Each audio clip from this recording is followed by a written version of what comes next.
Hey, so I'm going to talk about a book today.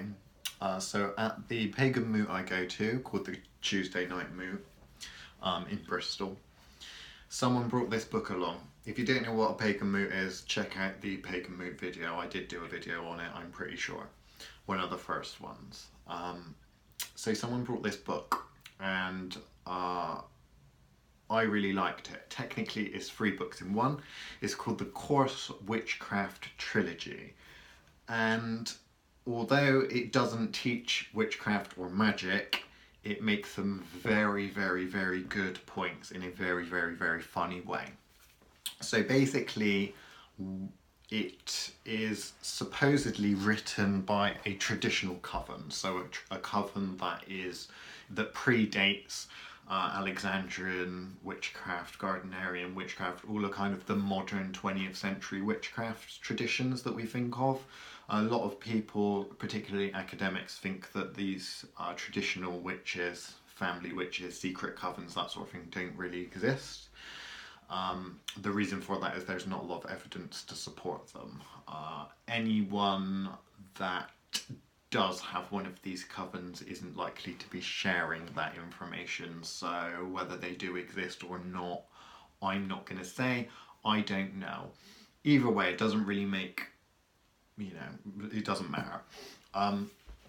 Basically, what I'm trying to get at is that the people that wrote this book say or allude to the fact that they are part of a traditional coven, so a secret coven in the New Forest.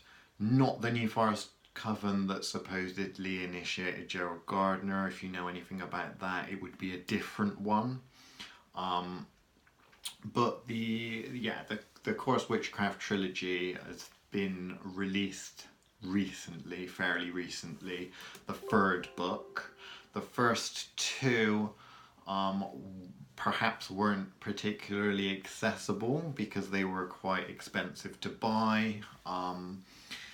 But the most important part of the book, and why I'm recommending it, is because it gives you a real insight into coven dynamics, but also it gives you a feel for what witchcraft really is, what it is to be in a coven, what it is to be a witch, essentially. That you just don't get it from most books. Most books teach you and do a very bad job of teaching you the basics of rituals and things like that. They don't really explain the dynamics. They don't really give you any information. Excuse me.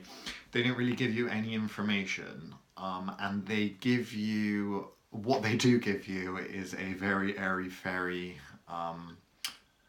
kind of bullshit view of the craft of witchcraft, of magic. All of this rule of free Wiccan reedy kind of shit.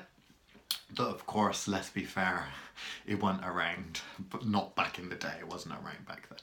It's just a new thing.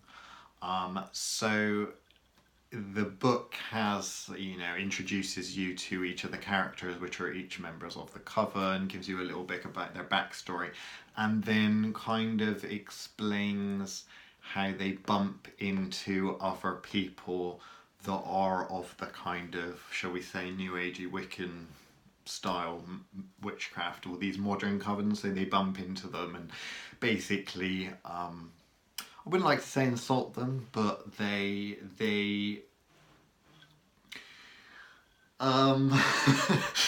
they may be quite harsh. They're very, very harsh of people that say something and say you need to do this and then can't explain the reason why.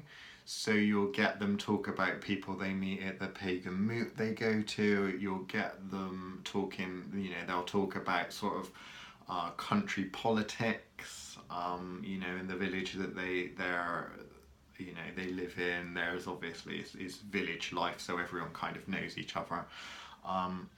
But it's really difficult to explain. You kind of have to read them. You have to read the books. They are quite easy to read.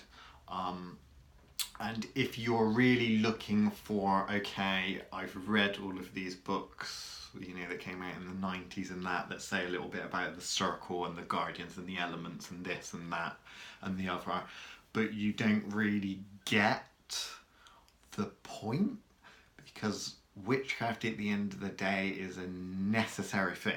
It isn't a, oh, this is my hobby. It really is a way of life. Magic has always been something that was necessary for your survival and your group's survival.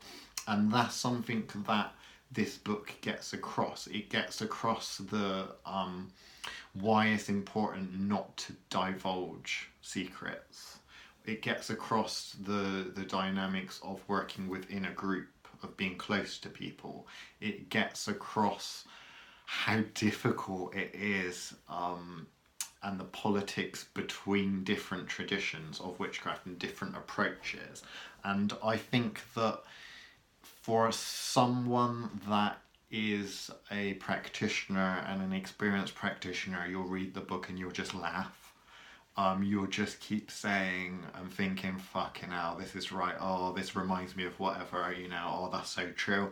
For someone that's new, it will cut straight to the point and won't give you this kind of rose-tinted view of magic and witchcraft. So if you do want a book or free books to read, this is what I'm recommending that you read. I don't really give book suggestions very often, but this is one of those things where if someone says, what is witchcraft?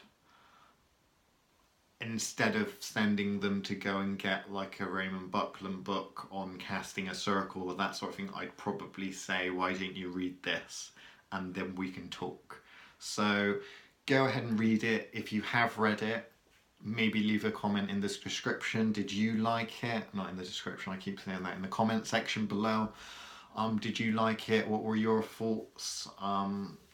You know, what is even your thoughts on traditional covens, or so say covens that have been around for hundreds of years in secret that no one knows about? What are your thoughts? What are your thoughts? But yeah, either way, I like the book and I do recommend it.